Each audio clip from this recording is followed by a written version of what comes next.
Une interdiction, celle des échanges et du trafic entre les wilayas, ce qu'annonce le ministre de l'Intérieur et de la décentralisation. Et puis un lancement, celui de la campagne de sensibilisation au niveau du département des pêches et de l'économie maritime. C'était aujourd'hui.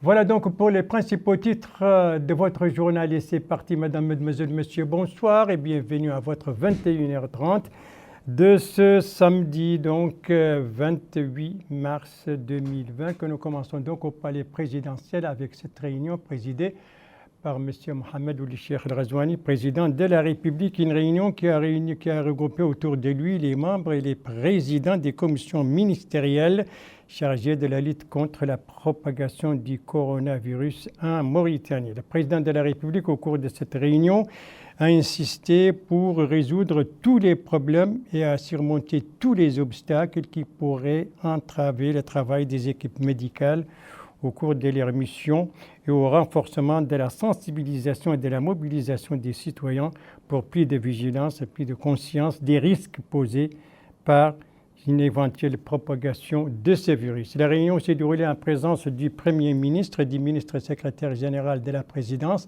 de la ministre conseillère à la présidence de la République, du ministre de la Défense nationale, du ministre de l'Intérieur et de la décentralisation. Bien entendu, ce sont les membres de ces commissions, ça c'est les ministres des Finances, ça c'est les ministres de l'Enseignement fondamental, les ministres de la Santé,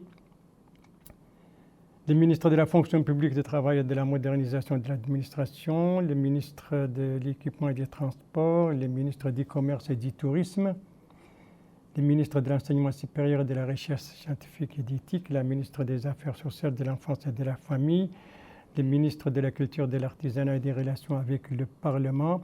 Ici, ce sont maintenant les chefs d'état-major des forces armées de sécurité. Je précise que la réunion s'est déroulée en présence donc du Premier ministre, du ministre secrétaire général de la présidence, de la ministre conseillère de la présidence de la République, du directeur des cabinets du président de la République et bien entendu des chefs d'état-major des forces armées et de sécurité. Réunion donc qui fait suite au dernier développement de l'évolution de ce virus dont 2 nouveaux cas ont été découverts en Mauritanie. Ça donc c'est la réunion donc ce soir au palais présidentiel. Voilà donc je le disais tout à l'heure, 2 nouveaux cas ont été enregistrés en Mauritanie ces dernières 24 heures, d'où cette déclaration du ministre de l'Intérieur et de la décentralisation, une déclaration donc relative à l'interdiction des échanges et du trafic entre les wilayas. Traduction de cette déclaration du ministre de l'Intérieur et de la décentralisation avec Bokar Bayleba. Suite à l'évolution récente de la situation de la pandémie du coronavirus Covid-19, après découverte de 2 nouveaux cas, le premier concerne l'épouse de la personne infectée venue récemment de France et dont le cas a été annoncé il y a 2 jours, tandis que l'autre concerne un citoyen de la ville de Kaïdi rentré récemment du Sénégal.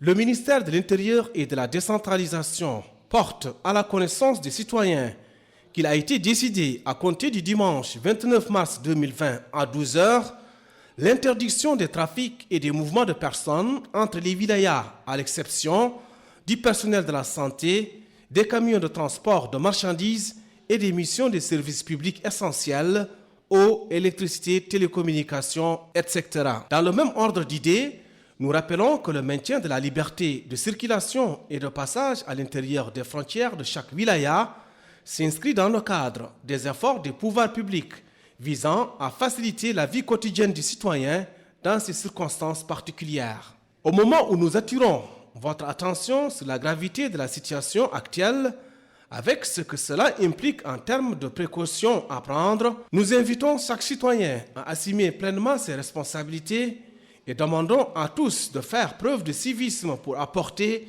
une contribution positive aux efforts déployés dans le cadre de la mise en œuvre du dispositif de lutte contre cette pandémie. En tout état de cause, Les autorités administratives et nos forces armées et de sécurité agissent en étroite collaboration et en toute responsabilité et détermination afin d'assurer l'application stricte de cette décision pour préserver la sécurité de nos citoyens et des personnes résidant dans notre pays. Voilà donc pour la déclaration du ministre de l'Intérieur et de la décentralisation relative à l'interdiction des échanges et du trafic entre les wilayas. Et un communiqué de son département a précisé justement que les 3 wilayas de Nouakchott seront traités comme une seule entité dans le cadre de cette interdiction. Une interdiction qui entrera en vigueur, je le rappelle, demain dimanche à 12h, autrement dit à midi.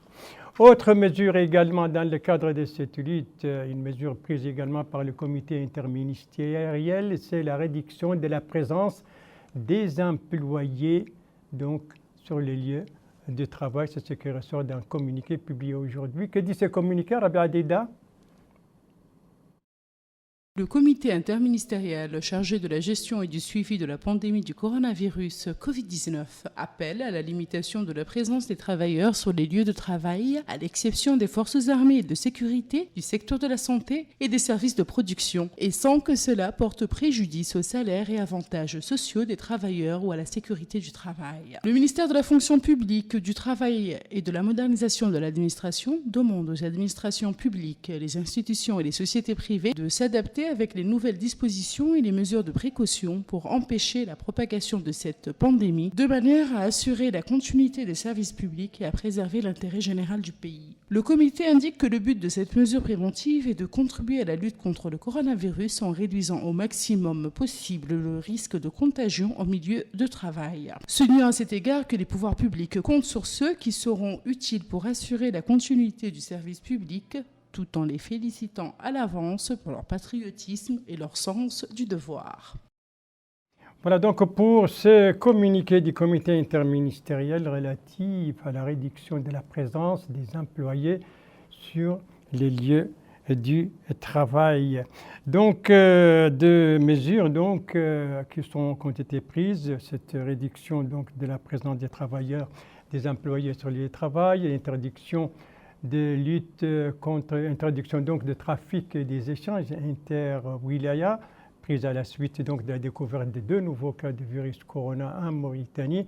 À ces mesures vient s'ajouter une campagne tous azimuts pour sensibiliser donc les citoyens sur le danger de ce virus et sur les mesures prises par le gouvernement. Une campagne tous azimuts tant à Nouakchott qu'à l'intérieur du pays. Nous allons commencer ce soir par la campagne au niveau du département des pêches et de l'économie maritime. Une campagne dont le coup d'envoi a été donné aujourd'hui à partir du siège du ministère, et c'est le ministre en personne qui en a donné le coup d'envoi, Rabia Adida. C'est devant ces locaux que le ministre des Pêches et de l'économie maritime, Nani Oudchrouqa, a lancé une campagne de sensibilisation sur les dangers et les effets de la pandémie du coronavirus Covid-19 et les méthodes de prévention de cette pandémie sous le thème « Comment se protéger du Covid-19 ».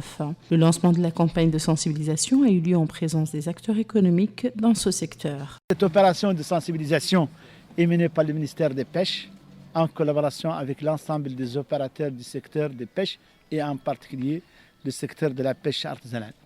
Elle vise à sensibiliser les populations côtières sur les dangers de cette pandémie qui est aujourd'hui mondiale et qui menace réellement les nations dans leur existence même.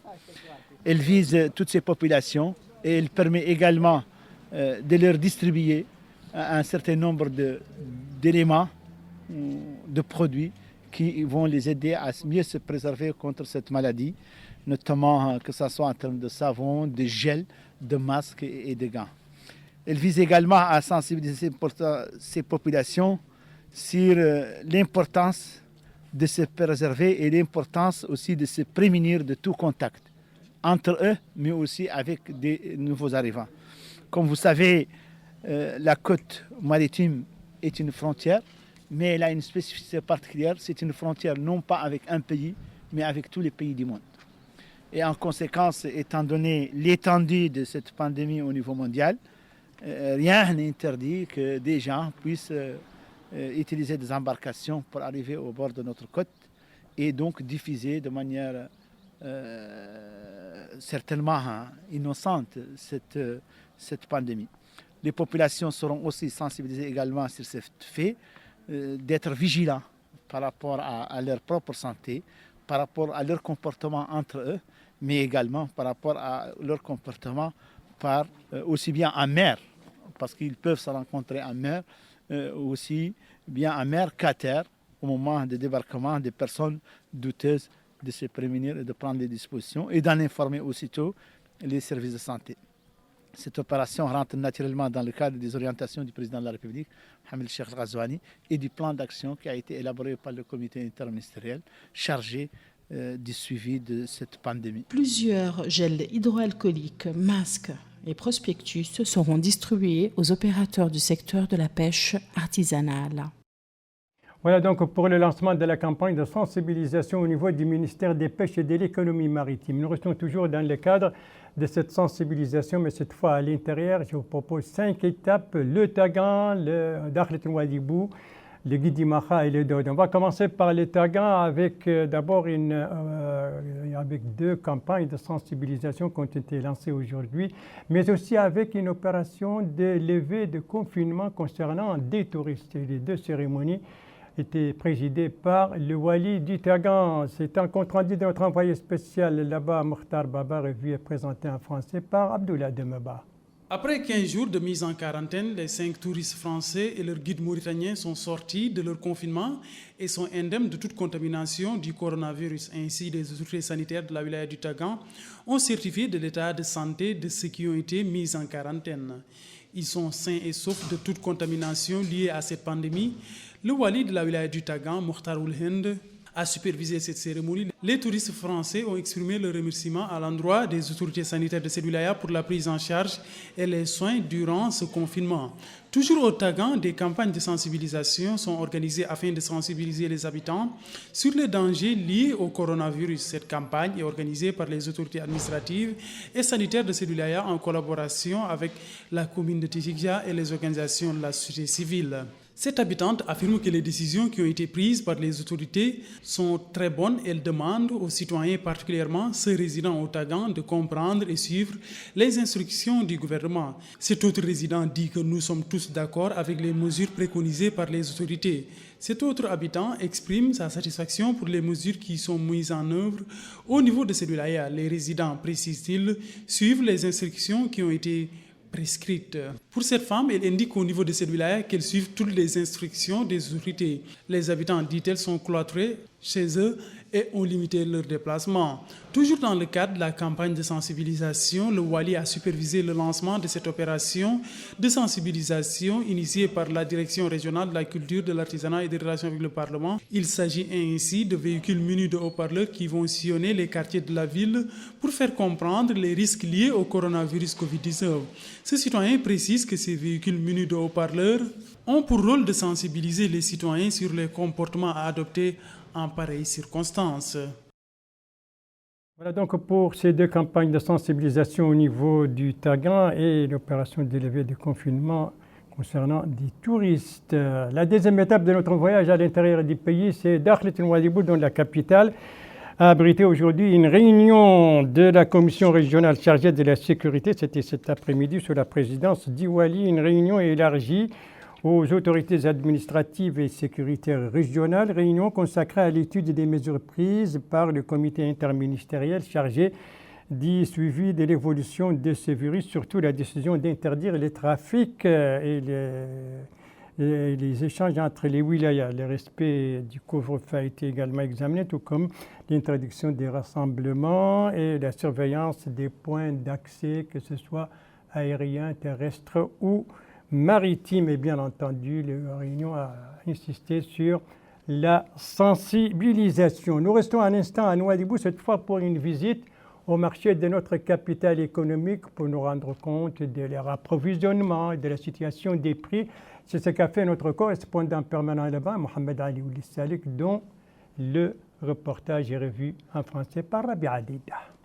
Les marchés de la ville de Nouadhibou sont bien approvisionnés. Les marchés sont remplis de denrées de première nécessité. Aucune augmentation ou pénurie n'a été constatée en cette période particulière où le pays fait face à la menace du Covid-19. Cet homme nous confie que les prix sont toujours les mêmes. Un avis que partage cet homme, il n'y a pas eu d'augmentation. Nous avons remarqué une diminution des prix des légumes. Quant à celui-ci, il salue les mesures prises par l'État mauritanien pour éviter toute spéculation. Les produits exonérés de taxes sont maintenant accessibles à toutes les bourses, conclut-il. La Fédération du commerce accompagne les efforts du gouvernement afin que les marchés soient bien approvisionnés et qu'aucune spéculation ne soit pratiquée. Le secrétaire général de la Fédération de commerce de Nouadhibou, Ahmed Mohamed Mbarak, a mis en exergue qu'après le discours du président, il y a eu une nette diminution de prix pour les pâtes, pour l'huile, le riz, le sucre et le lait en poudre. La Fédération de commerce, ajoute-t-il, s'assure que les marchés de Nouadhibou soient bien approvisionnés. Les mesures prises par le gouvernement pour approvisionner nos marchés et éviter toute spéculation permettent de protéger les citoyens. Voilà donc pour les marchés de notre capitale économique, vous l'avez vu, des marchés bien achalandés et des prix stables. Voyons maintenant comment se présente la situation au niveau de la capitale du Guidi-Maha, Selibabi. Alors ça, c'est l'élément de réponse avec notre envoyé spécial Mokhtar Baba, revu et présenté en français par Bokar Bayleba. La ville de Selibabi dispose d'un grand marché lui conférant une grande place dans le commerce avec son environnement non loin du Mali et du Sénégal. Pour cet homme, les produits alimentaires existent en grande quantité grâce aux efforts des pouvoirs publics. Ce commerçant salue les mesures prises par le gouvernement en faveur des citoyens en rendant disponible l'ensemble des produits de première nécessité sur le marché. Cet homme affirme lui aussi que le marché de Selibabi ne fait pas face à une rupture de stock. En d'autres termes, le marché est bien approvisionné en riz, en sucre, l'huile, entre autres. Le commerce, en gros, a de beaux jours devant lui. Les commerçants sont en pied d'œuvre pour répondre aux besoins des détaillants et des citoyens, bien entendu. D'ailleurs, ce commerçant explique que des dispositions ont été prises afin que les magasins soient bien approvisionnés en denrées alimentaires de première nécessité. Tout cela participe à garder l'équilibre entre l'offre et la demande. Cet autre commerçant affirme que le respect des prix est scrupuleux. Aucune entorse n'est à signaler dans la vente des produits alimentaires comme le riz, l'huile ou le sucre. C'est aussi le sentiment exprimé par cet homme qui affirme que le marché est bien approvisionné et cela participe bien entendu à répondre aux besoins des citoyens. Pour ce jeune homme, le marché de Selibabi est dynamique. Les produits alimentaires les plus demandés existent à volonté. En définitive, le marché de Selibabi reste bien approvisionné et les services compétents veillent au contrôle des prix et la qualité des produits alimentaires. Le marché de Selibabi est aussi bien achalandé et les prix donc à la portée de tous. Alors pour toutes ces mesures, on va voir maintenant, on va nous rendre dans les Deux-Audes pour recueillir les avis, les échos si vous voulez, chez les citoyens là-bas vis-à-vis de toutes ces mesures. C'est ce qu'a fait notre envoyé spécial, le Bat El-Mdeh, dont le reportage est revu en français par Abdoulaye Demeba. Cet habitant de Sava, relevant de la commune de Douairara, a exprimé sa satisfaction pour les mesures qui ont été annoncées par le président de la République et le gouvernement. Nous sommes d'accord avec ces mesures qui ont été préconisées, conclut-il. Cet autre habitant de Douairara affirme que les résidents de ces localités s'inscrivent en droite ligne avec les décisions qui ont été préconisées. On a, dit-il, limité les déplacements et on ne se serre plus les mains en saluant son vis-à-vis. Chacun, conclut-il, reste cloîtré chez lui. Cet habitant de la ville de Tintane affirme consentir avec tout ce qui garantit la santé des citoyens. Il demande aux citoyens de suivre les instructions des autorités. Tout ce que, souligne-t-il, les pouvoirs publics nous demandent de faire ou adopter, on va le faire. Il a dans ce cadre indiqué qu'ils ont suivi les instructions des autorités à propos de la prière du vendredi. Cet autre résident de Tintane précise qu'on est d'accord avec la décision de l'administration d'interdire les déplacements entre les différentes wilayas. Voilà donc pour les échos des populations, donc vos mesures prises par le gouvernement. Alors, je rappelle que le gouvernement, donc vous venez de l'entendre, a pris plusieurs mesures, le couvre-feu, l'interdiction du trafic et des échanges entre les wilayas, tout cela dans le cadre de la lutte contre le virus Corona, contre cette pandémie qui menace le monde. Et il y a d'autres mesures que Bokar Baylaba va nous rappeler. Le gouvernement mauritanien a pris des mesures drastiques depuis la propagation du Covid-19 à l'échelle internationale. Pour ce faire, l'aéroport international de Nouakchott-Oumtounsy a été immédiatement passé au peigne fin en se soumettant aux mesures sanitaires, soit au contrôle de température des passagers, soit au confinement, des mesures suivies par la suspension de tous les vols. Ensuite, la campagne nationale de prévention contre le coronavirus s'est enclenchée sur l'ensemble du territoire national. Une campagne menée par les pouvoirs publics pour sensibiliser les citoyens sur l'importance de la prévention contre le Covid-19, notamment le lavage des mains au savon ou avec d'autres désinfectants. La campagne de sensibilisation touche également le milieu sanitaire. Là aussi, les personnels de santé travaillent d'arrache-pied pour se prévenir contre la propagation du Covid-19 dans les établissements sanitaires. Le confinement des personnes venant de l'étranger fait aussi partie du dispositif mis en œuvre par le gouvernement pour qu'aucun individu venant des zones à risque ne soit en contact avec le reste de la population. Parmi les mesures prises par le gouvernement contre la propagation du Covid-19, il y a le couvre-feu sur l'ensemble du territoire national de 18h à 6h du matin, à l'exception des équipes de santé et des camions de fret, l'interdiction sans équivoque de tout type de rassemblement et de regroupement public, entre autres. C'est dans ce contexte que le président de la République, M. Mohamed El-Cheikh Al-Ghazouani, a annoncé dans un discours à la nation la création d'un fonds national de solidarité sociale pour lutter contre le coronavirus et ses conséquences. Un discours dans lequel il a souligné que la lutte contre la pandémie implique une mobilisation générale constante et une action continue pour impulser une synergie de toutes les forces vives. Autre mesure prise par le gouvernement, la suspension de la prière du vendredi sur l'ensemble du territoire national en raison de la situation sanitaire actuelle. Et puis, la fermeture de toutes les frontières terrestres afin de limiter les risques de propagation du Covid-19. Des mesures auxquelles s'ajoute donc celle prise aujourd'hui, c'est la fermeture, donc sur l'interdiction des trafics et des échanges entre les wilayas, une mesure qui entre en vigueur demain à midi. Alors, malgré cette sensibilisation tous azimuts et malgré la gravité de la situation, eh bien, il y a encore des citoyens qui sont récalcitrants ou indisciplinés, ou les deux à la fois. Rabia Adida. À l'heure où le monde entier retient son souffle, certains citoyens ne respectent pas les mesures de prévention prises par le gouvernement pour lutter contre la propagation de cette pandémie, le coronavirus Covid-19. Ils ne se lavent pas les mains, ne respectent pas le couvre-feu et ne respectent pas la distance préconisée entre les personnes. Ce médecin nous confie que certains citoyens ne ressentent pas encore les dangers de cette pandémie mondiale. Il y a malheureusement encore des lieux où beaucoup de personnes vivent ensemble dans une seule chambre. Le gouvernement mauritanien a donné des instructions et indiqué les mesures de précaution à prendre pour se protéger et protéger son entourage. Cet homme nous confie que malheureusement, certaines personnes ne respectent pas le couvre-feu.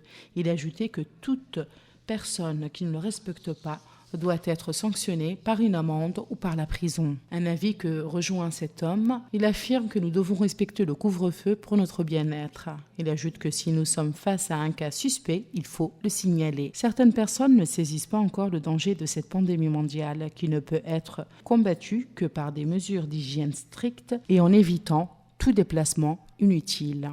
C'est le moment où chaque citoyen doit faire preuve de civisme pour apporter une contribution positive aux efforts déployés dans le cadre de la mise en œuvre des dispositifs de lutte contre cette pandémie. Voilà donc pour ce journal qui est à présent terminé. Merci à vous, madame, mademoiselle, monsieur, de l'avoir suivi. Merci bien entendu aux équipes rédactionnelles et techniques qui ont participé à sa conception. Je vous en rappelle les principales informations. Le président de la République insiste sur le fait qu'il faut tout faire pour résoudre tous les problèmes qui se posent aux missions médicales dans le cadre de leur mission et à renforcer la sensibilisation et la mobilisation des citoyens. C'était au cours d'une réunion qu'il a présidée ce soir et qui a regroupé autour de lui les membres et les présidents des commissions spécialisées. Ici, le ministre de l'Intérieur, dans sa déclaration, annonçant l'interdiction des échanges et des trafics entre les wilayas à la suite de la découverte de 2 nouveaux cas en Mauritanie. Et ici, c'est le ministre de la Pêche et de l'Économie maritime en lançant la campagne de sensibilisation au niveau de son département. C'était aujourd'hui à partir de son ministère. Voilà, les JTF reviendra demain à 21h30. Vous serez en compagnie, suivant le planning des services, vous serez accompagné d'Ndei Saou Sidi. Quant à moi, il ne me reste plus qu'à vous souhaiter une très bonne fin de soirée, une très bonne fin de semaine. Prenez soin de vous et de nous, ça ira mieux. Respectez et pratiquez les conseils donnés.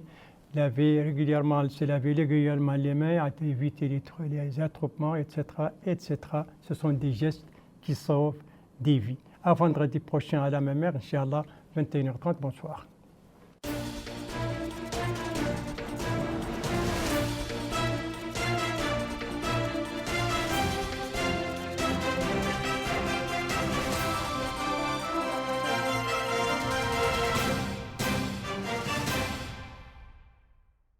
Dans notre pays, le ministère de la Santé appelle l'ensemble de la population à la sérénité